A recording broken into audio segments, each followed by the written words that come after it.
प्यारे बच्चों, आज मेरे हाथ में ये एक बाल है और ये स्टील का एक स्केल है। इनकी मदद से हम समझेंगे 11th class physics new book chapter number 5 solids and fluid dynamics का एक बहुत ही interesting article number 5.2 mechanical properties of solids. इससे पहले कि आज के इस लेक्चर को स्टार्ट करें, अगर अभी तक आपने फिजिक्स इनसाइड आउट को सब्सक्राइब नहीं किया तो जल्दी से सब्सक्राइब करके बेल आइकन के बटन को क्लिक कर दें, ताकि जैसे ही नेक्स्ट लेक्चर्स अपलोड हों आपको साथ के साथ नोटिफिकेशंस मिलते रहें और आप एग्जाम की बहुत ही अच्छे से तैयारी करके बहुत अच्छे मार्क्स ले सके। और आज की इस वीडियो को लाइक कर दीजिए ताकि लेक्चर को पूरे मजे से स्टार्ट किया जा सके। इससे पहले कि हम इस तरफ बढ़ें कि सॉलिड की मैकेनिकल प्रॉपर्टीज क्या होती हैं, पहले तो हमें ये देखना पड़ेगा कि मैकेनिकल प्रॉपर्टीज का मतलब क्या है। देखिए, सॉलिड्स के बारे में तो हमने ऑलरेडी लास्ट लेक्चर में बहुत ही डिटेल में पढ़ लिया है।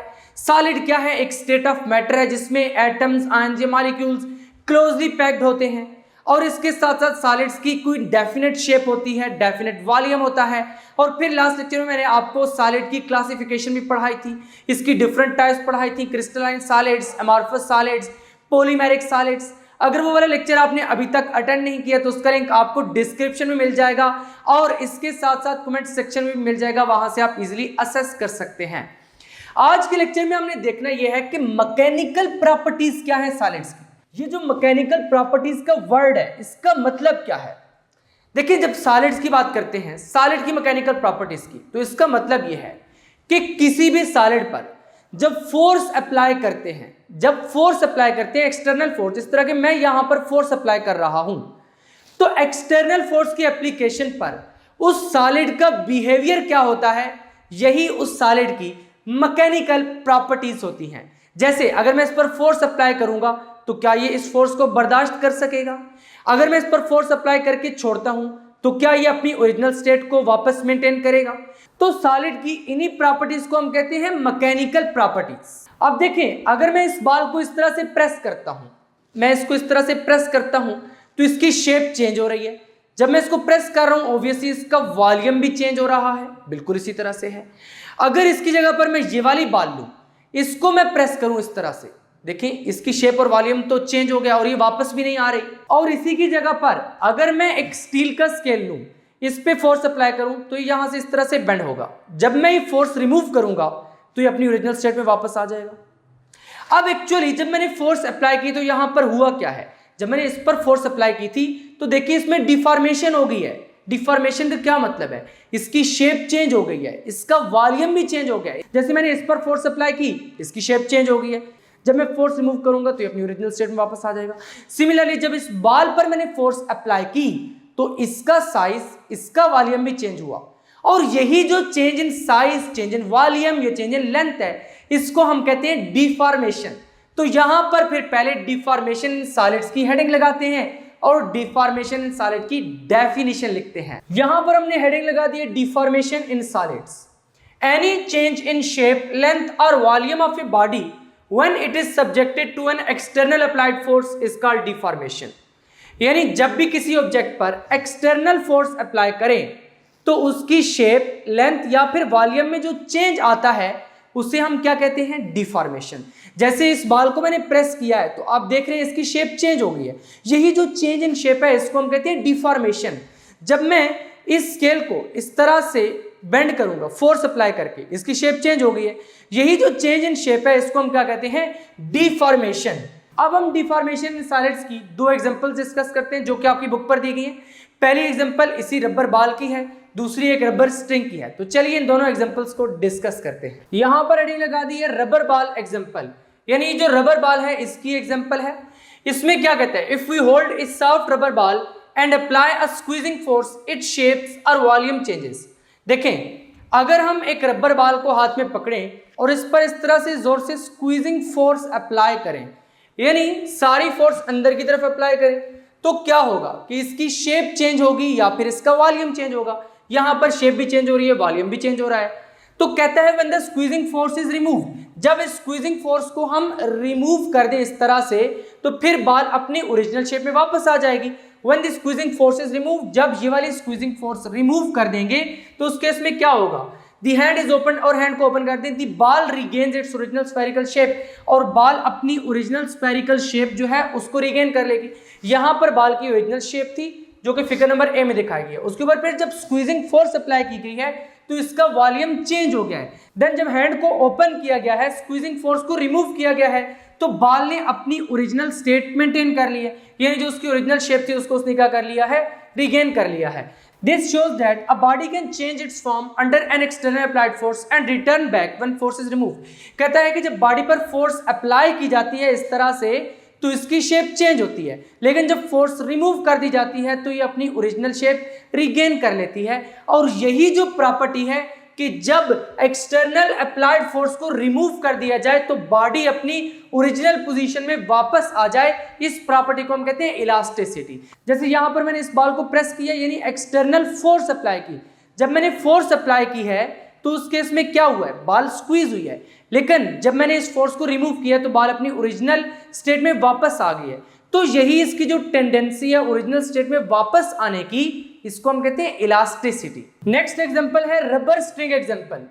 अब इस एग्जांपल में क्या है, देखिए अगर हम एक रबर स्ट्रिंग लेते हैं और इसको इस तरह से खींचते हैं यानी फोर्स अप्लाई करते हैं तो उस केस में क्या होता है, if A rubber string is held at both ends, अगर इसको दोनों एंड से पकड़ कर रखें एंड स्ट्रेच, और इसको स्ट्रेच करें तो उस केस में क्या होगा, इसकी लेंथ इंक्रीज कर गई है, यहां पर आपको नजर आ रहा है। इसी वजह से हमने लिखा है its length increases under the action of applied force, कि जब फोर्स अप्लाई करेंगे तो इसकी लेंथ क्या करेगी, इंक्रीज करेगी। नेक्स्ट पॉइंट क्या है, the greater the applied force the greater the increase in length, जितनी ज्यादा आप फोर्स अप्लाई करेंगे जो इसकी लेंथ है वो भी इतनी ज्यादा बढ़ती जाएगी, यानी लेंथ भी इतनी ज्यादा इंक्रीज करती जाएगी। और जब फोर्स को रिमूव कर देंगे तो ये अपनी ओरिजिनल लेंथ क्या कर लेगी, मेंटेन कर लेगी। इसी वजह से हमने लिखा है when force is remove the string returns to its original length. यहां पर एक्चुअली ये एग्जांपल बताने का मकसद ये है कि आपको डिफॉर्मेशन इन सॉलिड्स अच्छी तरीके से समझ आ सके, क्योंकि रबर भी क्या है, ये एक सॉलिड है। जब इसके दोनों एंड्स पर आप फोर्स अप्लाई करेंगे तो इसकी लेंथ चेंज होगी, जब लेंथ चेंज होगी तो इसका मतलब है कि यहां पर क्या हुई है, डिफॉर्मेशन हुई है। Any change in length, shape और volume when an external force is applied, तो उसे हम क्या कहते हैं, डिफॉर्मेशन कहते हैं। कोई भी चेंज, चाहे चेंज इन लेंथ हो, चाहे चेंज इन वॉल्यूम हो, चाहे चेंज इन शेप हो, इन तीनों केसेस में हम क्या कहेंगे कि बॉडी में क्या हुई है, डिफॉर्मेशन हुई है। अब जब हम एक्सटर्नल अप्लाइड फोर्स को रिमूव करेंगे तो ये अपनी ओरिजिनल लेंथ रिटेन कर लेगी। अब एक्चुअली ये जो इसने अपनी ओरिजिनल लेंथ रिटेन की है, इसकी इसी प्रॉपर्टी को हम कहते हैं इलास्टिसिटी। यहां तक हमने ये तो देख लिया कि डिफॉर्मेशन इन सॉलिड्स क्या होता है, यानी any change in shape, length और volume is deformation when the external force is applied. लेकिन अब हमने देखना है कि क्रिस्टलाइन सॉलिड्स में किस तरह से डिफॉर्मेशन होती है, यानी क्रिस्टलाइन सॉलिड्स पर जब फोर्स अप्लाई की जाती है, एक्सटर्नल फोर्स, तो उस केस में किस तरह से डिफॉर्मेशन होती है। चलिए उसको स्टडी करते हैं। नेक्स्ट अब हम पढ़ने जा रहे हैं डिफॉर्मेशन इन क्रिस्टलाइन सॉलिड्स, कि अगर इस तरह की एक मेटेलिक बॉल हो, ये क्या है, क्रिस्टलाइन सॉलिड है, इसके केस में डिफॉर्मेशन किस तरह की होगी। अब यहां पर सबसे पहले हमने लिखा है इक्विलिब्रियम पोजीशन ऑफ एटम्स, यानी अभी इस पर जब कोई फोर्स अप्लाई नहीं की हुई तो जो इक्विलिब्रियम पोजीशन ऑफ एटम्स है वो किस तरीके से होगी। मान लीजिए किसी भी क्रिस्टलाइन सॉलिड का ये एक यूनिट सेल है। अब आप कहेंगे सर यूनिट सेल क्या होता है, तो चलिए पहले उसको समझते हैं। देखिए यहां पर आपको एक क्रिस्टल स्ट्रक्चर नजर आ रहा है, ये इसमें यूनिट सेल है। अगर मैं इस यूनिट सेल को X axis, Y axis, Z axis के अलॉन्ग रिपीट करूं, यानी ऐसे ही और यूनिट सेल्स प्लेस करता जाऊं एक्स एक्सिस में, वाई एक्सिस और जेड एक्सिस में, तो इस तरह से एक पूरा क्रिस्टल स्ट्रक्चर बन जाएगा। इसका मतलब है कि जो यूनिट सेल है वो मेन रिपीटिंग यूनिट है, यानी बिल्डिंग ब्लॉक है। आप एक बिल्डिंग की एग्जांपल लीजिए, जो ब्रिक्स हैं वो एक्चुअली क्या है, किसी भी बिल्डिंग का मेन यूनिट है। बहुत सारी ब्रिक्स को जब आप प्लेस करते हैं एक स्पेसिफिक ऑर्डर पे तो एक पूरी बिल्डिंग बन जाती है। सिमिलरली यूनिट सेल भी क्रिस्टल स्ट्रक्चर में वही रोल प्ले करता है जो कि एक ब्रिक किसी भी बिल्डिंग में प्ले करती है, यानी ब्रिक जो है वो किसी भी बिल्डिंग का यूनिट सेल है। इसी तरह से यूनिट सेल भी क्या होता है, किसी भी क्रिस्टल लैटिस का मेन यूनिट होता है, यानी कि एक फंडामेंटल यूनिट, एक बिल्कुल smallest unit of crystal lattice. ये क्या है, एक यूनिट सेल है। अब ऐसे ही अगर इसके साथ यूनिट सेल्स एक्स एक्सिस के अलॉन्ग भी, वाई एक्सिस के अलॉन्ग भी और जेड एक्सिस के अलॉन्ग भी लगा दिए जाएं तो एक पूरा क्रिस्टल लैटिस बन जाएगा। अब यहाँ पर अगर आप देखें तो ये सारे के सारे एटम्स प्रॉपर्ली अरेंज्ड है, जितना डिस्टेंस इन दो एटम्स के दरमियान है इतना ही इन दो के दरमियान है, इतना ही इन दो के दरमियान है। तो इस तरह से ये जो एटम्स हैं ये एक रेगुलर पैटर्न पर अरेंज है। जब रेगुलर पैटर्न पर अरेंज है तो इट्स मीन ये एक क्रिस्टलाइन सॉलिड का यूनिट सेल है। इसलिए हमने लिखा है कि in crystalline solids atoms are arranged in a regular shape. Last lecture में मैंने आपको यही बताया था कि क्रिस्टलाइन सॉलिड्स कौन से होते हैं, जिनमें एटम्स या फिर मॉलिक्यूल्स एक रेगुलर पैटर्न पर अरेंज होते हैं। जिस तरह से यहाँ पर आपको ये एक रेगुलर पैटर्न में नजर आ रहे हैं। यहाँ पर ये वाली एग्जांपल मैंने आपको लास्ट लेक्चर में दी थी। इसमें आप देखिए कि सारे के सारे एटम्स एक स्पेसिफिक पैटर्न पर अरेंज है। जब सॉलिड में इस तरह से एटम्स अरेंज होते हैं तो ऐसे सॉलिड को हम कहते हैं क्रिस्टलाइन सॉलिड। तो यहां पर भी हमने लिखा है कि क्रिस्टलाइन सॉलिड में एटम्स जो है वो एक रेगुलर शेप में अरेंज होते हैं। Atoms remain at there equilibrium position held by strong inter atomic cohesive forces.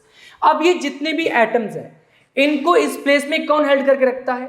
देखिए ये जितने भी एटम्स हैं क्रिस्टलाइन सॉलिड में, लास्ट लेक्चर में मैंने आपको बताया था कि ये सारे के सारे इस तरीके से वाइब्रेट कर रहे होते हैं, लेकिन वाइब्रेट करने के बावजूद भी ये एक दूसरे से दूर नहीं भागते बल्कि यहाँ पे क्लोजली पैक्ड ही रहते हैं। और इनको क्लोजली पैक्ड कौन रखता है? Cohesive forces. कोहेसिव फोर्सेस क्या होती हैं? जो forces of attraction between the atoms of A solid है उनको हम कोहेसिव फोर्सेस कहते हैं।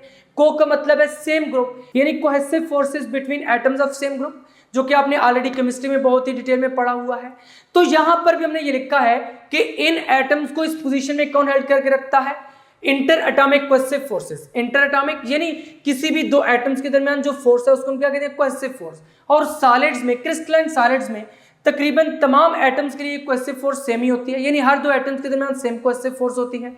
अब यहां पर नेक्स्ट पॉइंट क्या है? Strength of these forces decide how strongly atoms are bound.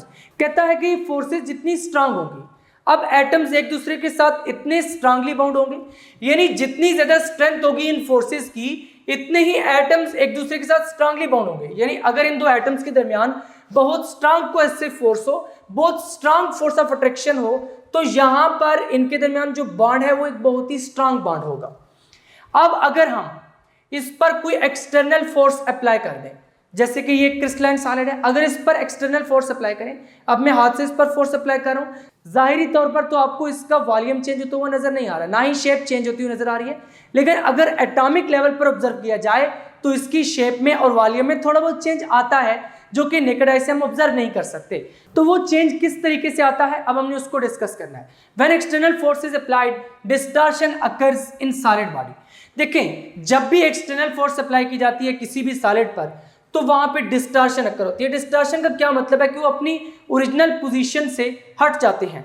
अब यहां पर जो हमने डायग्राम बनाई है इसमें क्या किया है? Actually outward stretching force apply की है इस सॉलिड पर। तो सॉलिड के यूनिट सेल पर क्या फर्क पड़ा है? जब आउटवर्ड स्ट्रेचिंग फोर्स अप्लाई की है तो यहां पर देखिए हर एटम का जो सेंटर पॉइंट था वो चेंज हो गया अपनी पोजीशन से।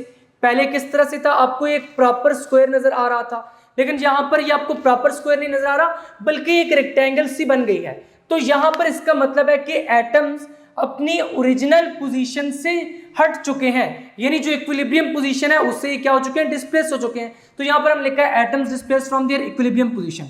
अब देखिए फोर्स दो तरीके से अप्लाई की जा सकती है, या तो यह कि आउटवर्ड स्ट्रेचिंग फोर्स अप्लाई की जाए या फिर इनवर्ड फोर्स अप्लाई की जाए। जब इनवर्ड फोर्स अप्लाई की जाएगी तो उस केस में भी ये वाला जो स्क्वायर है ये स्क्वायर नहीं रहेगा बल्कि इस तरह से एक रेक्टेंगल बन जाएगी। इस केस में लंबे वाली रेक्टेंगल थी और इस केस में एक चौड़े वाली रेक्टेंगल बन रही है। यहां पर भी क्या हुआ है कि ये जो एटम्स हैं यहां पे अपनी इक्विलिब्रियम पोजीशन से डिस्प्लेस हो गए। इन शॉर्ट के जब भी फोर्स अप्लाई की जाएगी वहां पर डिस्टॉर्शन अक्कर होगी, इसकी शेप और होगी है, इसकी शेप और होगी है। इक्विलिब्रियम पोजीशन में तो शेप इस तरह से थी, इसका मतलब है यहां पे डिस्टॉर्शन अक्कर हुई है और जो एटम्स हैं वो अपनी इक्विलिब्रियम पोजीशन से डिस्प्लेस हो गए हैं। जब एटम्स अपनी इक्विलिब्रियम पोजीशन से डिस्प्लेस हुए हैं तो उस वक्त हम कहते हैं कि बॉडी अंडर दी स्ट्रेस है। बॉडी क्या है? अंडर दी स्ट्रेस है, यानी इस पर फोर्स अप्लाई की है। जब फोर्स अप्लाई की है तो एरिया में चेंज आया है, वॉल्यूम में चेंज आया है, यानी शेप चेंज हुई है। तो ऐसा केस जब हम फोर्स अप्लाई करते हैं तो बॉडी की शेप में चेंजिंग आती है और बॉडी अपनी ओरिजिनल पोजीशन मेंटेन करना चाहती है, तो उस केस में कहते हैं हम कि बॉडी स्ट्रेस में है, body is under the stress.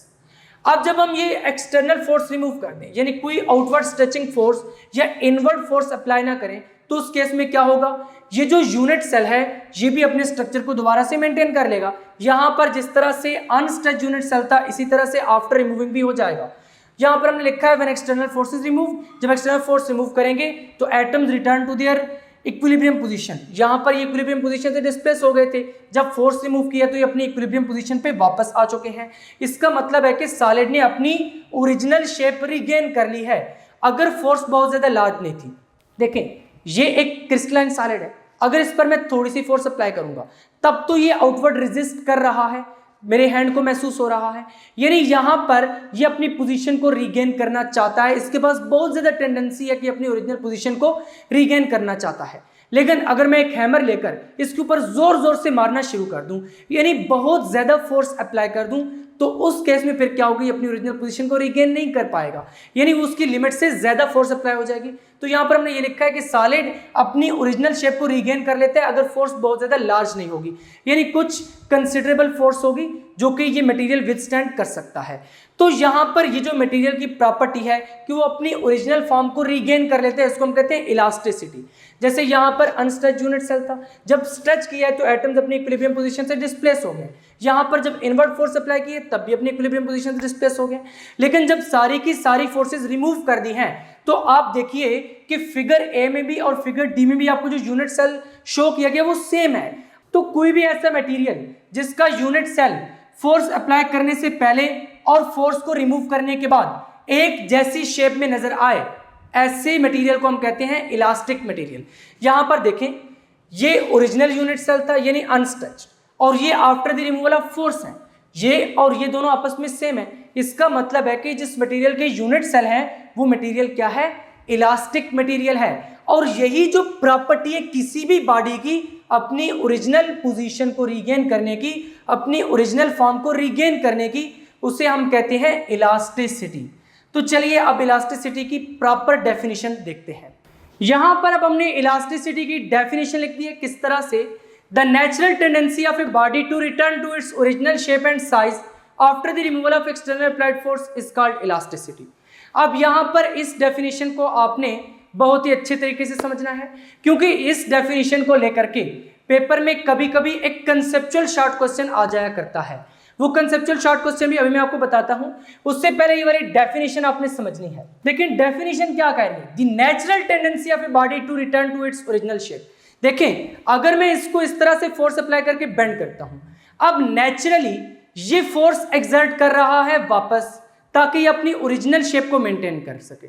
अब इसके अंदर कितनी टेंडेंसी है कि अपनी ओरिजिनल शेप को मेंटेन कर सकता है, यही एक्चुअली इसकी इलास्टिसिटी है। जैसे मैं इसको छोड़ूंगा ये अपनी ओरिजिनल शेप मेंटेन कर लेगा, यानी यहां से बेंडिंग खत्म हो गई है।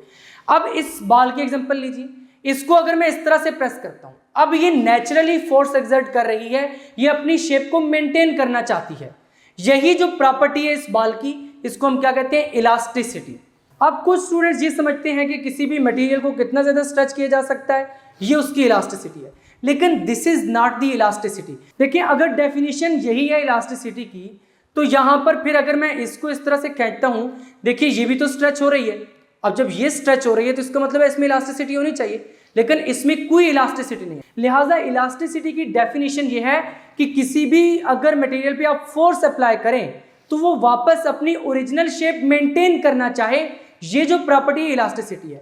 अब अगर इसको मैं इस तरह से प्रेस करता हूं तो ये तो इसकी शेप वही होगी जिस तरह मैंने प्रेस किया है, ये तो अपनी ओरिजिनल शेप को मेंटेन करना ही नहीं चाहती, इसका मतलब है इसमें कोई इलास्टिसिटी नहीं है, तो उसको हम कहते हैं प्लास्टिसिटी। लेकिन इलास्टिसिटी क्या है कि अगर आप किसी भी मटेरियल को इस तरह से स्ट्रेच करें तो उसमें कितनी टेंडेंसी है कि वो अपनी ओरिजिनल शेप को मेंटेन करना चाहता है, दिस इज इलास्टिसिटी। अब पेपर में यूजुअली क्वेश्चन आ जाया करता है कि which material is more elastic, rubber और स्टील। तो इसका आंसर जरा आप कमेंट में कीजिए। अब आपके मन में यही आ रहा होगा कि सर रबर को इस तरह से खींच सकते हैं तो ये इलास्टिक है, लेकिन मैंने डेफिनेशन क्या बताई है कि जो बॉडी जितनी ज्यादा टेंडेंसी रखती है अपनी ओरिजिनल शेप को मेंटेन करने के लिए, जब उस पर एक्सटर्नल फोर्स अप्लाई की जाती है। देखिए, अगर यहां पे मैं फोर्स अप्लाई करता हूं तो ऑब्वियसली ये इनवर्ड फोर्स अप्लाई कर रही है, ये जो रबर है ये इनवर्ड फोर्स अप्लाई कर रही है, यानी इसमें टेंडेंसी है कि अपनी ओरिजिनल शेप को मेंटेन करना चाहती है। लेकिन इसके बरक्स अगर स्टील का एक स्केल लूं, इसको मैं इस तरह से बेंड करूं, ये ज्यादा फोर्स अप्लाई कर रहा है, ये ज्यादा चाहता है कि अपनी ओरिजिनल शेप को मेंटेन रखे, यानी इसमें ज्यादा टेंडेंसी है। जब इसमें ज्यादा टेंडेंसी है तो इसका मतलब है स्टील फिर ज्यादा इलास्टिक होगा। तो यहां पर फिर अगर इस तरह का क्वेश्चन आपके पेपर में आ जाए कि which material is more elastic, steel और रबर, तो आपने क्या लिखना है, steel is more elastic because steel has more natural tendency to return to its original shape and size after the removal of external applied force. तो यहां पर फिर मैकेनिकल प्रॉपर्टीज ऑफ सॉलिड्स वाला लेक्चर एंड होता है। ये lecture short questions के लिए बहुत ही ज्यादा इंपॉर्टेंट है। जो मैंने आपको यहाँ पर प्रॉपर हेडिंग्स बनवाई है, आपने इस आर्टिकल को इसी तरह प्रॉपर हेडिंग्स की फॉर्म में अपने नोट्स में नोट करना है। यहाँ पर मैंने आपको ये सारे प्रॉपर नोट्स बनवाए हैं, इसी तरह से बिल्कुल आपने अपनी नोटबुक पे नोट करना है, और फाइनली जब पेपर में क्वेश्चन आएगा तब भी आपने इसी तरह से हेडिंग्स की फॉर्म में लिखकर आना है। अगर आपसे पेपर में ही पूछता है कि how does the deformation occurs in crystalline solids, तो आपने प्रॉपरली वो तीनों पॉइंट्स लिखने हैं। जो मैंने आपको यहाँ पर तीनों पॉइंट्स हेडिंग की फॉर्म में लिखवाए थे वो आपने प्रॉपरली लिखकर आने हैं। और अगर आपसे इलास्टिसिटी के बारे में पूछे तो आपने इस तरह से इसकी डेफिनेशन प्रॉपर लिखनी है, और फिर नीचे कुछ इलास्टिक मटेरियल की एग्जांपल दे देनी है, जैसे कि स्टील इलास्टिक मटेरियल है, नेचुरल रबर भी इलास्टिक है। नीचे फिर बता देना है steel is more elastic than rubber. तो यहाँ पर फिर मैकेनिकल प्रॉपर्टीज ऑफ सॉलिड्स वाला लेक्चर एंड होता है। उम्मीद है कि इस लेक्चर के तमाम कंसेप्ट्स आपको बहुत ही अच्छे तरीके से समझ आ चुके होंगे। अगर वाकई समझ आ चुके हैं तो कमेंट करके बताइए कि आपको समझ आ चुके हैं। अब हम नेक्स्ट लेक्चर में पढ़ेंगे article number 5.3 stress, strain and young modulus, जो कि वेरी इंपॉर्टेंट आर्टिकल है शॉर्ट क्वेश्चन के रिस्पेक्ट से भी, और कभी कभी इसमें से लॉन्ग क्वेश्चन भी आ जाया करता है। इसलिए आपने नेक्स्ट लेक्चर बिल्कुल भी मिस नहीं करना, उस लेक्चर को लाजमी तौर पर अटेंड करना है।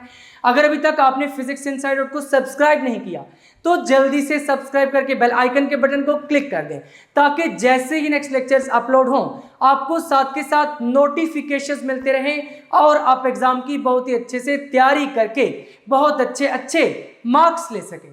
मिलेंगे नेक्स्ट लेक्चर में, तब तक के लिए अल्लाह हाफिज।